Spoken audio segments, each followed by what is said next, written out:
O tema da minha mensagem hoje é guerra à masculinidade. Olha o que vai dizer Efésios capítulo 5. Deixa aberto, eu já vou ler. Eu só olhar para cá antes. Os irmãos devem se lembrar que nas últimas semanas eu tenho falado como o modelo bíblico de família, de lar, de papéis do homem como da mulher tem sido a cada dia mais jogado para escanteio. E hoje eu vou mostrar mais uma vez que o modelo ao qual o Senhor instituiu para que as famílias funcionassem tem sido sucateado pela sociedade, e isso também tem entrado na igreja. Sim, o modelo de família não bíblico, mas o secular, é o que tem tomado conta de muitos lugares, de muitos púlpitos hoje em dia. E eu vou mostrar aqui para você inúmeros conceitos de que ideias que você professa, que você crê, que você talvez aprenda durante toda uma vida, não procedem da Escritura. Mais uma vez, os irmãos devem se lembrar que nas últimas semanas eu falei, por exemplo, sobre um cristão poder se defender usando uma arma de fogo, o que para muitos crentes é uma aberração. Onde já se viu? Nosso Deus é um Deus do amor. A nossa arma é a palavra, é a oração. E mesmo eu explicando o texto grego, hebraico, mostrando tudo, eles não entendem. Nós temos que amar os bandidos. Eu disse assim, né? Não, há pessoas que você só consegue parar com uma força igual ou maior. Vamos amar, mas vamos defender aquilo que é nosso, em se tratando de família, com toda a nossa força. Na última semana eu falei sobre o privilégio de ser mulher, e eu deixei bem claro que o padrão de feminilidade e de masculinidade está sintetizado aqui em Efésios capítulo 5. Resumindo, à mulher cabe a submissão, e ao homem a proteção da mulher e dos seus. E então aqui em Efésios capítulo 5, versículo 25 em diante, acompanha comigo, até o 29. Vai dizer assim: maridos, cada um de vós ame a sua mulher assim como Cristo amou a igreja e a si mesmo entregou por ela, além de santificá-la, tendo-a purificado com o lavar da água pela palavra, para apresentá-la a si mesmo como igreja gloriosa, sem mancha nem ruga, nem sequer coisa semelhante, mas santa e irrepreensível. Assim o marido deve amar a sua mulher como o próprio corpo. Quem ama a sua mulher, ama a si mesmo, pois ninguém jamais odiou o próprio corpo, antes o alimenta e dele cuida, e assim também Cristo em relação à igreja. Mas veja o 25 novamente: maridos, cada um de vós ame a sua mulher, assim como Cristo amou a igreja e a si mesmo se entregou por ela. E depois, Paulo vai dizer que, além do marido ter a missão de amar e proteger a esposa, esse é o padrão bíblico, há uma segunda coisa que é de suma importância. O homem, ele deve ser o provedor. Eu argumentei nas últimas semanas sobre mentiras que você ouviu durante décadas, e que essas mentiras estão na sua mente, e esses conceitos acabam deixando de lado aquilo que a Escritura realmente diz. Por exemplo, nós aprendemos uma vida inteira de que a mulher sempre foi oprimida, de que o homem sempre foi o malvado. E eu mostrei na última semana que isso é uma mentira. Dei inúmeros exemplos históricos, mas para mim um exemplo bíblico é o suficiente. Eu citei o livro de Juízes, onde diz a Escritura que a esposa de um levita, ela foi estuprada e depois morta. Por conta de uma mulher, este homem vai e fala às pessoas de sua cidade. E então há uma guerra civil. E por conta da morte de uma mulher, 65 mil homens morrem. Simplesmente para defender a honra de uma única mulher. E você vai ver que, historicamente, foi sempre assim que aconteceu. Os homens protegiam e proviam tudo que as mulheres precisavam. Só que você ouve mentiras uma vida toda. E então, sabe o que normalmente você pensa? Um sentimento que faz parte de você sem você perceber? Ódio à masculinidade. Oh, sim. Já ouviu aquela palavrinha do momento? Masculinidade tóxica? Sim. Nós vamos ouvindo mentiras e mentiras e mentiras e criamos repulsa à liderança masculina. Sendo que a Bíblia é enfática em dizer que Deus projetou o homem para liderar, para cuidar da sua casa, para prover sustento para a sua família. E você vai perceber, segundo a Escritura, que o padrão que nós vemos hoje em dia, meu irmão, não tem nada a ver com o bíblico.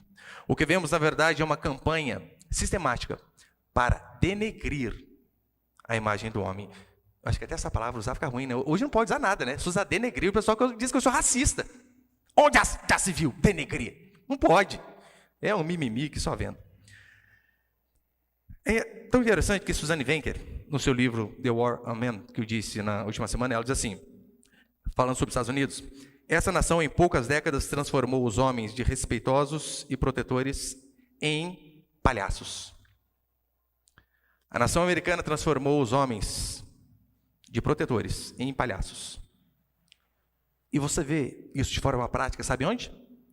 Seriados de TV. Um dos desenhos que mais fazem sucesso nos Estados Unidos, Os Simpsons. Já assistiu aquilo lá? Já, né? Já assistiu. A maioria deve ter assistido. Aquele desenho, Marjorie é o esteio, a cabeça pensante da casa. Homer, um barrigudo bebedor de cerveja que vive a soltar pum. O resultado, quando isso é invertido, está em Bart. Um jovem desmiolado sem regra nenhuma. Um outro seriado bem legal, que eu já assisti várias vezes também, Eu, a Patroa e as Crianças, é o nome. Mas, na verdade, no original não tem, né? É My Wife and Kids, né? Agora, no Brasil já colocaram, né? Eu, a Patroa e as Crianças. E então nós vemos que são essas coisas que dominam. Até mesmo o Cris é legalzinho, mas já percebeu? O Júlio daquele tamanho, o cara é um armário, gente. Tem 2 empregos. Mas treme de medo diante da Rochelle. Mas isso não aconteceu apenas na nação americana, isso também acontece aqui no Brasil. Porque a masculinidade tem sido a cada dia mais colocada para debaixo do tapete.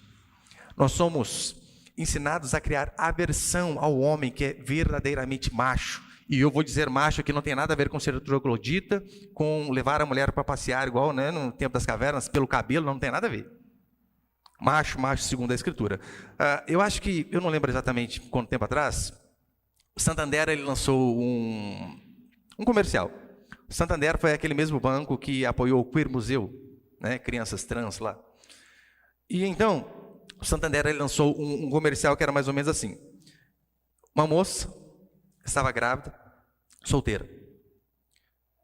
E então, num determinado momento, ela diz assim: quando eu descobri que estava grávida, meu maior medo não era estar solteira e não ter um pai, mas não ter uma mãe, pois minha mãe tinha morrido. Você apenas ouve essa mensagem aqui, a princípio talvez você não dê problema nenhum, mas olha o tanto de conceitos que está por trás. Quando eu descobri que estava grávida, meu maior medo não era estar solteira, ou seja, o homem é cafajeste, faz filho, some. Já começa por aí. E o meu maior medo não era de não ter o meu pai, mas a minha mãe que tinha morrido. Ou seja, homens são irrelevantes, seja como o marido que some, ou seja como o pai que educa. E ela ainda termina o comercial dizendo assim: mas, quando eu descobri que o bebê era uma menina, fiquei muito mais feliz. Imagina o inverso. Imagina o comercial assim. Um homem dizendo: quando a minha esposa pariu o nosso filho e deu linha da maternidade, a minha maior preocupação não era que eu estava sem mãe, mas sim que eu tinha perdido o pai. Mas, quando eu descobri que era um menino, eu fiquei muito feliz. Se tem um comercial desse no Brasil, meu irmão, no outro dia é a Terceira Guerra Mundial. Os esquerdistas vão à frente das agências desse banco e apedrejam e acabam com tudo. Se fosse o contrário, era isso que ia acontecer. A imagem masculina ela tem sido tão deteriorada que, por exemplo, durante a campanha pela emenda à Constituição americana, as feministas gritavam assim: uma mulher sem um homem é como um peixe sem bicicleta. A mãe natureza é lésbica. Uma mulher sem um homem é como um peixe sem bicicleta. Você fala: pastor, mas não tem lógica. Peixe não precisa de bicicleta. Exatamente. É isso que eles estão dizendo. Nós não precisamos de homens. A mãe natureza é lésbica. A jornalista do The New York Times, Natalia Enger, ela diz assim: um dos mais persistentes e frustrantes problemas na evolução biológica é o macho. Nós somos um problema. Sim, para o feminismo, nós somos um problema. E se você for aquele macho Nutella, macho raiz, daí isso é um problema pior ainda. Se você abre a porta do carro, gente, machista, troglodita. Não, não pode. A autora do livro, Os Homens São Necessários, o nome do livro é uma pergunta, né? Os homens são necessários? Põe ali, por favor. Põe ali, Samuel. Ela diz assim: agora que as mulheres não precisam do homem para se reproduzir e se manter, a questão é, vamos mantê-los por perto? A resposta é, você sabe, precisamos de você, homem, como precisamos de sorvete. Vocês serão mais ornamentais. Pense em um homem escrevendo isso. Precisamos de vocês, mulheres, assim como nós precisamos de sorvete.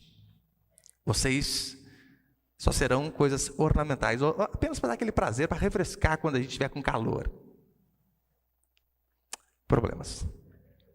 Depois de várias confissões de ódio assim, declarada aos homens, como alguém pode dizer que há uma guerra contra as mulheres? Como alguém pode dizer que os homens detestam as mulheres? Você sabia que, na maioria das escolas, o comportamento mais ideal que os professores querem que as crianças tenham é o comportamento de uma menina? Porque, via de regra, né, menina é mais comportadinha, via de regra, né? Há exceções. Mas, via de regra, a menina é comportadinha, tranquilinha. Veja os meninos. Ah, eu tenho 4. Os meninos são 12. O meu de 4 anos, os outros maiores, né, eles, meu escritório é o meu quarto, eu trabalho ali, e eles sabem, quando eles querem entrar no meu quarto, falar comigo, alguma coisa assim, ou pegar alguma coisa que a mãe deles mandou, eles batem na porta e esperam dizer, entra. O mais velho faz isso, o segundo faz isso, pergunta o terceiro. Entra igual o Bop invadindo favela, e pá, pá, pá, pá, ô pai! E pula em cima. Homens são assim. O feminismo, ele visa nos dividir. O feminismo, ele visa colocar o homem no padrão escriturístico, no padrão bíblico, fora da sociedade. Nós não servimos por feminismo. Por quê? Porque nós temos que proteger a mulher, é o que diz Efésios. Então, como eles não querem que nós venhamos a proteger as nossas mulheres, sabe o que eles fazem? Eles dizem, o Estado protege. Nós protegemos. Os pais não precisam cuidar dos filhos. Nós, o Estado, cuidamos. Que jeito? Creche. De preferência integral, né? De manhã e à tarde. Nós sustentamos vocês, mulheres. Nós, o Estado, sabe de que maneira? Nós pagamos para vocês salário maternidade. Nós fazemos vocês aposentarem mais cedo. Nós vamos cuidar de vocês. Vocês não precisam mais de homens. Nós não conseguimos perceber esses conceitos entrando em nossa mente. E é claro, eles fazem isso cobrando a cada dia mais impostos de mim, de você. E quais as consequências disso? Né? Eu vou ser bem rápido hoje. Eu quero passar apenas 3 princípios. Põe ali o primeiro, por favor.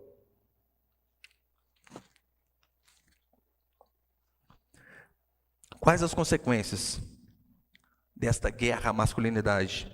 Primeiro, a perda do cavalheirismo e da masculinidade. As mulheres perguntam assim, onde estão os homens bons? Os cavaleiros sumiram. Acabou! Antigamente não era assim? Os mais antigos talvez devem lembrar ainda mais. Se os homens estavam sentados, passava uma mulher, eles levantavam. No ônibus, era impossível de se pensar uma mulher de pé segurando aquele, não sei como que chama aquele ferro ali, né? Aquele corrimão do lado de cima, e um homem sentado. Impossível! Não precisava nem estar grávida. Chegou uma mulher, senta. Nós ficamos de pé. Só que elas dizem, onde estão os homens, os cavalheiros? Ora, vocês gritaram, não precisamos de vocês. Eles ouviram, foram embora. Os homens sempre foram respeitosos e temerosos para com as mulheres. Só que por conta do feminismo, este cavalheirismo foi embora. Eu acho que foi recente agora, pouco tempo atrás, teve aquela polêmica daquele ator da Globo, Caio Castro, onde ele diz, eu não sou obrigado a pagar a conta da mulher. Levar para comer pizza, sim, mas eu ser obrigado a pagar a conta, não. Tem que rachar se quiser. Isso era impensável antes. Você convidar a pretendente para jantar, comer pizza, fazer alguma coisa. Ó, seguinte, deu 102, vamos repartir aí. 51 para cada. Se você fizesse isso, a mulher ia embora, nunca mais olhar na sua cara. Mas hoje temos isso por quê? Por conta do feminismo. Outra coisa que nós vemos é a perda da masculinidade. Os homens querem as mulheres, continuam querendo. Só que as mulheres, elas não querem mais esse tipo de homem bíblico aqui. Provedor, protetor, que sustenta. Eles não querem.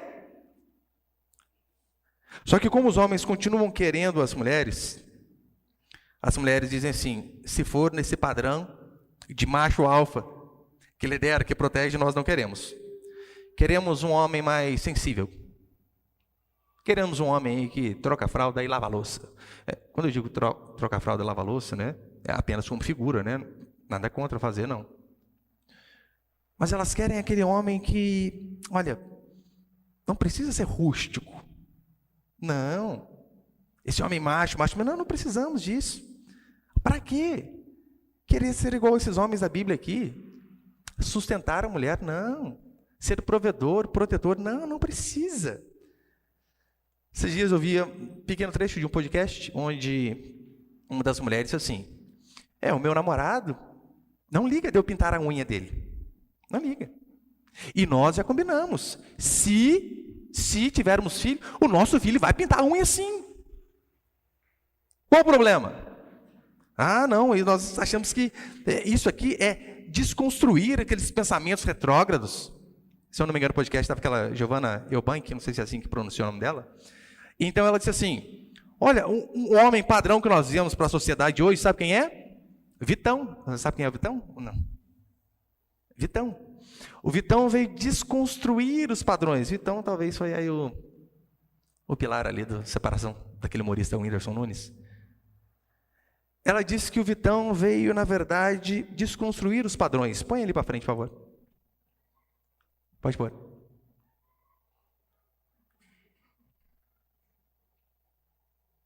Eis o Vitão. Não é gay. Não. Homem.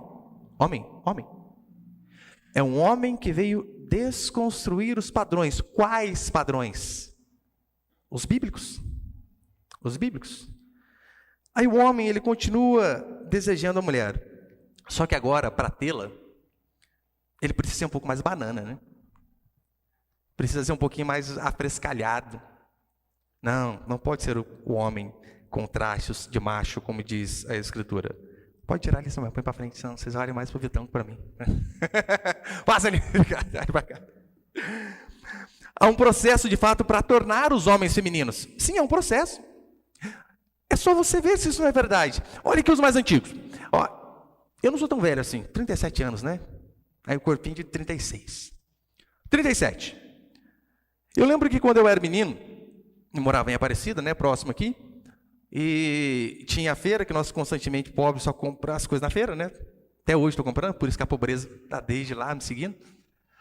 E eu lembro que um dos brinquedos que eu adorava ganhar era um simulacro de 38 que vinha cheio de espoleta vermelha atrás e vinha na capinha do Rambo. Não era qualquer revólver, era do revólver do Rambo. Meu irmão, mas o meu sonho de consumo era uma bereta que vinha com um negócio assim cheio de bolinha azul, que é igualzinho de verdade. E as brincadeiras nossas eram assim, polícia e ladrão. E às vezes algumas meninas lá queriam brincar também. Sabe o que a gente falava para elas? Não, isso aqui é brincadeira de homem, mulher não. Vai brincar com fogãozinho, com a boneca, elas querem para homem. Hoje em dia, sumiu. Hoje em dia você não pode brincar de arminha. Você não pode brincar de porrada. Não pode, machuca. Às vezes eu ponho meus filhos lá para empelotar na porrada. Vai, bate aí. Na hora que chorar, eu separo. Tem que aprender a se virar. Homem precisa aprender a ser homem. Eu vi uma vez sobre uma escola onde uma professora, ela pegou o desenho de um menino de 8 anos de idade, um desenho, onde o menino fez como se fosse um campo de batalha. E ali ele fez vários soldados mortos, armas espalhadas pelo chão. A professora ficou horrorizada e demonstrou uma enorme preocupação. Como assim? Esse menino precisa passar no psicólogo. Talvez se ele desenhasse a Barbie, a professora não ia ligar. Mas onde se viu sangue, morte, soldados esquartejados no chão? Não, isso não pode. Em qualquer cultura, defender a família. Nunca foi crime. Nunca. No Brasil, dominado por essa agenda esquerdista feminista, nós somos constantemente incentivados a sermos covardes. Não reage, não reage, não reage, não reage. Então, eu olho para Êxodo capítulo 22, onde diz assim: se um ladrão for achado arrombando a sua casa, sendo ferido por você vier a morrer, você não será culpado da morte dele. O cara pulou o muro para dentro, você sentou o pipoco nele, fez o seu papel. Até Deus vai fazer assim, ó, excelente, defendeu os seus. Mas hoje em dia, somos constantemente induzidos a sermos frouxos e a não defender a nossa casa. E casas onde mulheres não lideram, pode ver, via de regra estão em comédia. Por quê? Porque isso é uma piada. O homem precisa governar a casa. O tanto de igrejas hoje que nós vemos pastores femininos que eu digo, não no sentido daquela calça justa, né? Tipo Zezé de Camargo, balada vácuo, não. Não com uma maquiagem igual do Vitão, não. Femininos no sentido de não terem coragem de confrontar quando é necessário. Pastores que não têm coragem de dizer assim: aqui não. Aqui é assim que funciona. Ah, não, eles têm se perdido, infelizmente. Não combatem. Não combatem. Sendo que isso é algo característico de homens. Precisamos ser assim. Segundo, põe ele, por favor. Segunda coisa que nós vemos: divórcio e brigas entre os sexos. Fique esperto aí, Samuel, por favor. Olha para cá. Você sabe, né? As feministas, elas pregam o empoderamento. O que é o empoderamento? Na verdade, a mulher ser independente do homem. É isso que elas dizem. Não precisamos de homem. Por isso, elas fazem de tudo. Elas chegam a dizer que não há diferença nenhuma entre homem e mulher, exceto os seus órgãos genitais. Tirando isso, somos extremamente iguais. Ou seja, diferenças físicas, emocionais, cognitivas. Aquilo que você pensa, a forma como você pensa. Que as coisas existem, esses conceitos aí não passam de conceitos sociais, foram colocados na sua mente. Foram colocados na sua mente. Isso é mentira? Claro que é mentira. Algumas mulheres chegam, feministas, óbvio, né, chegam ao absurdo de dizer, sabe o quê? Nós, os homens, só somos mais fortes fisicamente porque nós privamos as mulheres do local de trabalho e deixamos ela em casa com as crianças. Por isso, eles se desenvolveram mais fisicamente e as mulheres não. Gente, que absurdo. Absurdo. Mas será que realmente não há diferença entre homem e mulher? Eu digo fisicamente, biologicamente, emocionalmente. Será que não? Olha o que 1 Pedro vai dizer. Põe ali. 1 Pedro 3,7. Maridos, vós igualmente vivei a vida comum do lar, com discernimento, e tendo consideração para com a vossa mulher como parte forte igual a você. Tratai-a com dignidade. É isso? Não, não é, né? A mulher do Belo talvez seria, né? Mas o normal não. Olha o que ele diz: maridos, vós igualmente vivei a vida comum do lar com discernimento e tendo consideração para com a vossa mulher como parte mais frágil. Tratai-a com dignidade, porque sois juntamente herdeiros da mesma graça. Mulher como parte mais frágil. Ou a Bíblia está certa, ou o feminismo está certo. As duas coisas não dá. Ou você é cristão ou você é feminista. Não tem como juntar essas duas coisas. Porque um fala o contrário do outro. O feminismo, na verdade, ele tenta transformar a mulher em tudo que ela não é, em tudo que Deus não planejou. O que a mulher não pode fazer? Vamos dizer, acho que foi semana passada, eu coloquei aqui a foto da Rose repitadeira, né? We can do it, sim, nós podemos fazer isso. É que não é o padrão de mulher, queridos. Graças a Deus, mulher não é daquele jeito, né? Pode ver, ai, gente, a mão da gente às vezes é cheia de calo, né? Às vezes a esposa passa a mão na gente, ai, tão lisinho, tão gostoso. Agora imagina sua mão cheia de calo, da mulher cheia de calo. Você encosta a perna na perna da mulher, a sua peluda dela igual. Deus me livre. Dois sovacos cabeludos, não dá. Basta o nosso, não dá. A Bíblia, ela fala que o homem e a mulher, eles são iguais em valor. Sim, diante de Deus, temos o mesmo valor. Homem, mulher, negro, branco. Não importa, classe social, dinheiro, não importa. Somos iguais em valor, mas temos diferentes funções, e a Escritura deixa isso bem claro. Deus proveu a homens habilidades distintas que nós não vemos nas mulheres. E proveu nas mulheres habilidades distintas que nós não vemos nos homens. Porque há um complemento. Você pode ver, às vezes, o homem consegue carregar lá um saco de cimento de 50 quilos. É 50, né, João? Tem saco de cimento? É, né? 50 quilos. Academia, o cara bomba no supino lá. Daí você dá o bebezinho de 5 quilos no colo dele, ele não fica 15 minutos. Olha, mulher, pendura o menino com a perna atravessada aqui, ó. É o dia inteiro fazendo serviço com uma mão e com a criança do lado. Como assim? O dia inteiro. Habilidades distintas. O homem possui algumas que a mulher não possui, e a mulher possui algumas que o homem não possui. Vê, isso não é verdade. Historicamente, vamos lá para a idade das pedras. Não era assim que funcionava? O homem olhava para si e dizia: eu sou forte. Meio burro, mas sou forte. Precisa de comida. O que eles faziam? Deixavam a mulher no aconchego da caverna, com a fogueira quentinha com as crianças, e saíam para arriscar as suas vidas, para trazer sustento para dentro de casa. É assim que sempre funcionou. É assim que sempre existiu. Agora, a ideia de que homens e mulheres são iguais, meu Deus, é uma coisa mais abjeta, antibíblica e sem lógica. Sem lógica. Essa ideia, né, de que nós não precisamos um do outro, ela só surgiu com o feminismo. Porque até então, o homem se via sempre como alguém que completa a mulher, e a mulher alguém que completa o homem. Até as músicas antigas não eram assim, a metade da laranja, é alguma coisa assim, né? Fábio Júnior da vida lá. Casou 152 vezes. Era assim. Por que tinha... achar minha cara metade. Estou lá no passado hoje, né? Não sou pastor retrógrado mesmo.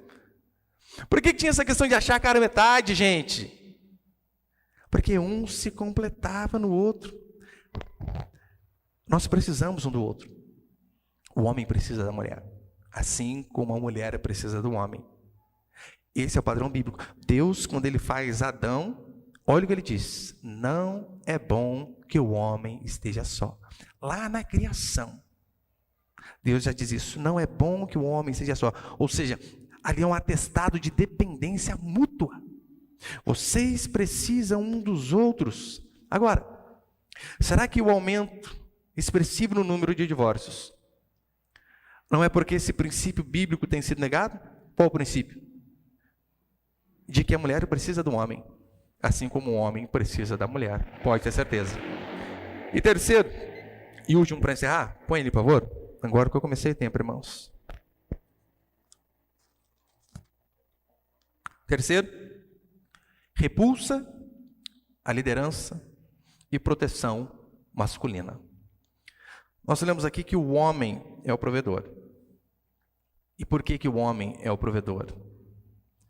Porque você, minha querida irmã, você que é mulher, você não pode criar os seus filhos pequenos e trabalhar de forma integral fora de casa. Como você vai criá-los?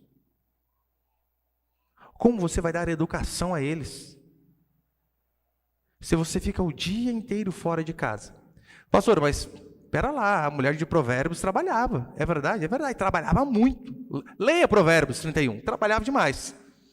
Só que não diz em nenhum momento que ela trabalhava das 6 da manhã às 6 da tarde, longe da sua casa. Não, ela estava ali, ó, tarefando as servas. Próximo.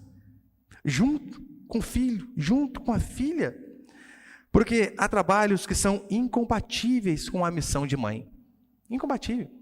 Aí você imagina, você precisa ir a uma fábrica, trabalhar das 8 da manhã até, 6, 7 horas da noite. Você chega em casa, quebrada, o marido quebrado, a criança ficou com a creche, com a escola, com a titia, com a avó. E foram essas pessoas imprimindo seus valores ali, que por vezes pode ser diferente do seu. Aí depois quer reclamar. Nossa, que comportamento estranho. De onde veio isso? Ora, em qualquer lugar, menos de você. Pastor, mas eu estou lutando para dar uma vida melhor para o meu filho, para minha filha. Querida irmã, fala para você em nome de Jesus, seu filho, sua filha, eles não querem uma vida melhor, eles querem você. Isso é o mais importante. O seu cheiro, sua voz, seus braços, o seu cuidado, são insubstituíveis. Ainda que você entregue-o em uma creche de excelência, jamais vai se comparar com o seu próprio cuidado. Eu não sei mais ou menos, né, quantas crianças tem creche, sei lá. É umas 10 por sala mais ou menos ou não? No Brasil deve ser 10 mil, né, pastor? Não sei quantas que tem. Aí você imagina, ainda que seja uma professora lá, nossa, que realmente gosta de fazer aquilo, de cuidar de crianças. Se ela tem 10 crianças para cuidar, você acha que ela vai conseguir ser atenciosa com todas elas? Não vai. Se ela cuidasse só do seu filho ou da sua filha, exclusivo, o dia inteiro com o seu filho para você trabalhar, o que é loucura, né?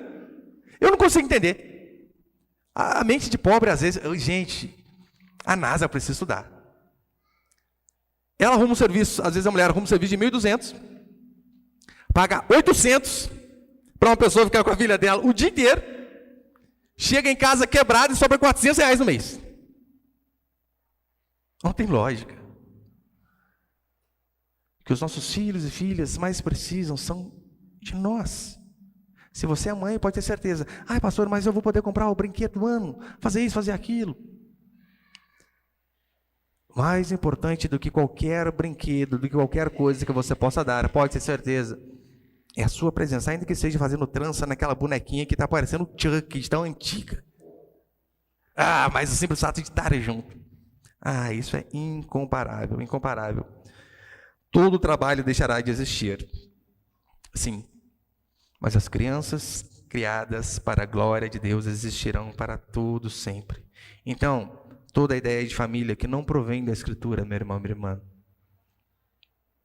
não vai fazer bem para nós como igreja, para você como família, não vai fazer bem para a sociedade. E a Escritura vai dizer de forma taxativa que o homem deve liderar. O homem deve liderar a sua casa.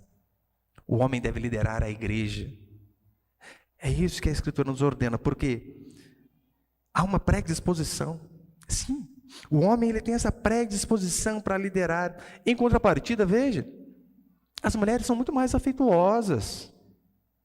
Os homens já têm essa predisposição de serem firmes quando precisa ser firme. É por esse motivo que a Bíblia ordena que só o homem seja pastor. É por esse motivo que a Bíblia ordena o homem sair, trabalhar, trazer a provisão dentro de casa e a mulher cuidar de criança. Porque veja se não é assim. Gente, lá em casa, por exemplo, às vezes um dos meninos faz uma bagunça lá. E a gente reúne o Supremo Concílio, eu e a minha esposa. A gente reúne para... E aí, o que a gente faz? Eu sou igual Pedro, né? Eu reúno, eu falo e tem que concordar comigo. Só que não há problema, né? Tem divergência ali. E eu, Raquel, vem aqui, fulano fez isso, isso, aquilo. Para mim, 40 sentados no lombo resolve. E ela, amor, e se a gente conversar primeiro? Explicar o erro. Mostrar como isso aqui que ele fez desagrada a Deus, desagrada ao próximo, e dar mais uma chance, gente. Se não tivesse minha esposa dentro de casa, tadinho desse menino, né? É vivendo pau de arara, no tronco. Mas é necessário que haja essa diferença, porque nós somos criados, nós temos predisposições diferentes. O homem, ele é mais firme por natureza. Isso é fundamental para a liderança. Fundamental. Você pode ver, Paulo vai dizer uma vez na igreja lá de Corinto, que um rapaz começa a ter um caso com a madrasta, e então Paulo diz assim: reuni vós o meu espírito e expulsai do meio de vós o malfeitor. Expulsai. Gente, Paulo está colocando alguém para fora da igreja. dificilmente as mulheres conseguiriam fazer isso. Por quê? Isso não faz parte da natureza delas. Olha, eu, ao longo desses 17 anos na igreja, eu já aconselhei tudo que é tipo de gente. Tudo que é tipo de problema que você imagina. Vários. Eu já aconselhei famílias assim. Ora, seu filho, você deu 1, 2, 3, 4 chances. Você agora precisa colocá-lo para fora de casa. Coloque-o para fora. Deixe que ele arque com os seus custos. Se ele quer viver dessa maneira, ele que gaste o seu próprio dinheiro, ele que se vire. Mas você não pode deixá-lo dentro de casa vivendo dessa maneira. Sabe por quê? Porque senão você vai estragar os outros. Você vai dizer, pastor, isso aí não é amor. Óbvio que é. Amor pelos outros, porque várias chances foi dado a esse aqui. Ele não fez. Homens têm essa predisposição de, por vezes, cortar um braço para preservar o corpo. E às vezes dói no fundo da alma tomar esse tipo de atitude. Mas devem ser feitos. Wayne Grudem diz assim: Deus deu aos homens uma disposição que se ajusta melhor ao ensino e ao governo.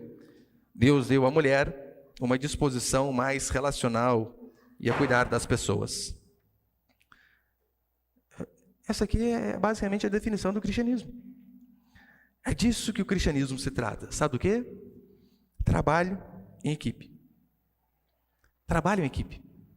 Homens e mulheres não são concorrentes, irmãos. Porque se você está noiva, quer casar, e você já imagina que você vai ter um inimigo do outro lado da cama, qual a probabilidade disso dar certo? 0. Pode dar enquanto a paixão durar, 2 anos em média, depois acaba. Nós somos complementares. Precisamos um dos outros. É isso que é família. O cristianismo é trabalho em equipe com um objetivo: filhos que glorifiquem a Deus. E o amor é isso. Ele é a dependência um do outro. Saber que eu não preciso de você, mulher. Não é um absurdo. E a mulher também jamais é isso. Eu não preciso de você. Precisamos um dos outros. A mulher, segundo Simone de Beauvoir, diz assim, olha, a mulher não é considerada um ser autônomo. Simone de Beauvoir, feminista, ela diz que a mulher não é um ser autônomo. E sabe o que ela faz? A danada ainda cita a Escritura. Veja o exemplo da criação. Eva saiu de Adão. Por isso os homens são superiores. Agora, analisa a lógica dela. Se o homem é superior porque a mulher, Eva, saiu de Adão, apenas Adão era o homem superior.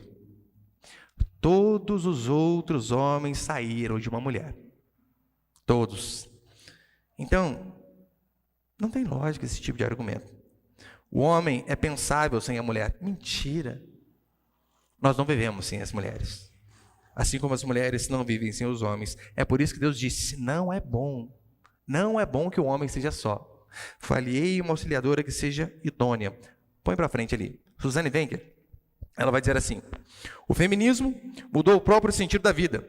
Tirou o foco do que importa, relações e família. E colocou onde ele não pertence. Sobre dinheiro, poder e fama. O feminismo fez exatamente isso.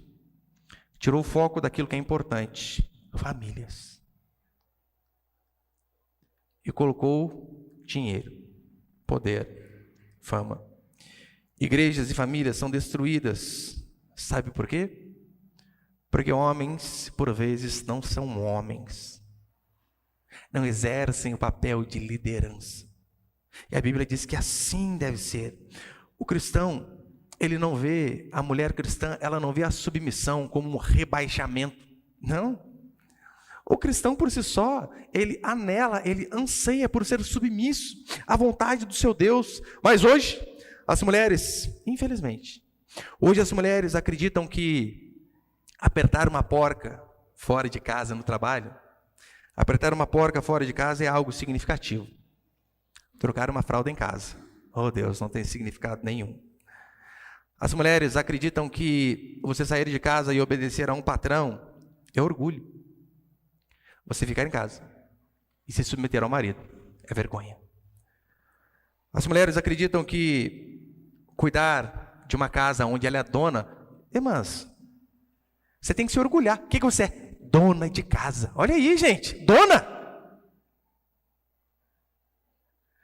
Mas as mulheres hoje em dia, até muitas cristãs, elas de fato acreditam que cuidar da casa onde ela é dona é escravidão. Mas cuidar, limpar a casa de outro, banheiro de outro, isso é liberdade. Se Deus ele nos criou com um objetivo, toda vez que nós trocamos esses papéis, vamos colher desgraça no casamento. E talvez quem colha mais consequências terríveis dessa troca de valores, sabe quem é? Filhos. Sim, filhos. Por mais que às vezes pareça que não, mas eles são os que mais colhem. Mais colhem. Eu, durante todo esse tempo que eu tenho de cristianismo, quantas vezes eu vi esses papéis invertidos, onde a cabeça era mulher. E quando eu digo que a cabeça é mulher, eu não estou dizendo que o homem tem que falar mais, que o homem tem que decidir tudo. Não, tem muita coisa que eu terceirizo. A minha esposa fala, o que eu faço agora? Não, decide aí, depois você só me avisa. Aí eu ficar com dor de cabeça, decidir picuinha, é ruim, hein? Resolve aí, depois só me avisa. Ser cabeça não quer dizer que a mulher não pode falar e que o homem tem que ser sempre o troglodita. Quem manda sou eu! Não é isso. Às vezes podemos ser mansos, como Moisés. Mansos, mas firmes. Moisés não falava esbravejando. Não falava aos berros. Nem dizia, aqui quem manda sou eu. Mas a Bíblia diz que ele era alguém muito manso. Só que firme, quando precisava ser firme. Só para terminar, lembra aquele exemplo onde ele sobe ao monte para receber a lei? Ele diz assim, Arão, cuida do povo, eu vou. Então diz a Escritura que o povo ficou ali, na cabeça de Arão. Arão, Moisés não volta, Moisés não volta, Moisés não volta. Arão, faz uns bezerros de ouro para mim aí. Esse Moisés acabou, esqueceu. Uma semana, 2, 4, cadê Moisés? Diz a Escritura que Arão deixou o povo à solta. Esse é o termo, frouxo. Se Arão fosse firme ali na igreja dele, gente, ele ia perder mesmo, claro que ia. Você imagina o povo dizendo, assim tem que fazer aí, Arão, Arão, faz desse jeito para nós aqui. Se Arão falasse assim, não, Moisés falou que não, imagem aqui não, esse tipo de coisa aqui não. Se Arão fosse firme, assim, ele perderia membros na igreja, perderia. Sabe o que Arão fez? Foi frouxo. Arão deixou o povo à solta. Diz a Escritura que Moisés, muito manso, desce do monte, furioso, quebra a pedra que Deus tinha escrito no mandamento. Repreende o povo. E diz assim, matem os seus próprios irmãos. E nisso os levitas, se prontificam a fazer isso. Naquele dia, mais de 3.000 pessoas morreram. 3.000 pessoas. Porque um homem foi frouxo. O que a gente aprende disso? As perdas por ser firme sempre serão menores do que as perdas por ser um banana, por afrouxar as coisas, por ter medo de confrontar.